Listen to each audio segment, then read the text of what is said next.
దైవం పుణ్యిందని కొంతమంది విచిత్రంగా ప్రవర్తిస్తూ ఉంటారు కదా. ఈ కలియుగంలో మామూలు వ్యక్తులపై దైవ స్వరూపాలు ఆవహించడం అనేది సాధ్యమేనా? నిజం మాట్లాడుకుందాం. ఇందాక సత్యం గురించి కదా అనుకుంటే, నిజం మాట్లాడితే దైవం ఆవేశించడం అనేది అసత్యమే అవుతుంది.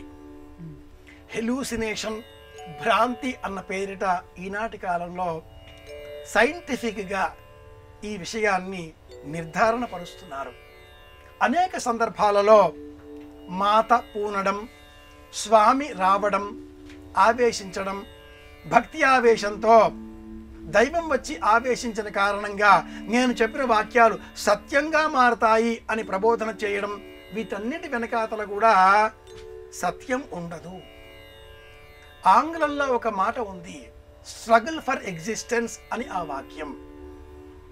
And old man in the sea అనేటటువంటి ఆంగ్ల నవలలో రిచర్డ్ హెమింగ్వే రాసిన ఈ వాక్యం ఉంది, స్ట్రగుల్ ఫర్ ఎగ్జిస్టెన్స్, ఉనికి కోసం ఆరాటం. వంట బాగా చేసిన అమ్మ బాగుందా, నచ్చిందా అని అడగడంలో తాను పడిన కష్టాన్ని గుర్తించాలి అనే తాపత్రయం. చీర ధరించిన ఇల్లాలు భర్తను బాగుందా అని అడగడంలో కాస్త ఆనందం కలిగించేటటువంటి పొగడ్తను ఆశించడం. తల్లి తండ్రిని పిల్లలను గమనించినట్లయితే ప్రతి వారు కూడా తాము చేసిన అంశం బాగుందా లేదా అంటూ ఉనికి కోసం ఆరాటం అన్న పదాన్ని ఇక్కడ మనం జ్ఞాపకం పెట్టుకోవాల్సి ఉంటుంది. మానసిక వేదన, కుటుంబపరమైన సామర్థ్యంతో కూడుకున్న, భద్రతతో కూడుకున్న రక్షణ వ్యవస్థ లేకపోవడం, ఉనికి కోసం ఆరాటం అనేటటువంటి ప్రధానమైన 3 కారణాలలో నేటి కాలంలో పలువురు దైవం ఆవేశించడం అనే అంశాన్ని మనకు సాకుగా చూపిస్తున్నారు. రామకృష్ణ పరమహంస నిజంగా కాళికాదేవిని చూసినటువంటి మహానుభావుడు, పరమహంస. కాబట్టి ధ్యాస లేకుండా అలా ఉదాత్త జీవనం గడిపిన మహానుభావుడు కనుకనే వివేకానందుడు రామకృష్ణుడిని గురువుగా స్వీకరించాడు. పరమహంస జీవనం ఈనాటి కాలంలో అత్యాధునిక వ్యవస్థల నేపథ్యంలో ఈ జీవితం ఇప్పుడు ఎవరూ గడపడం లేదు.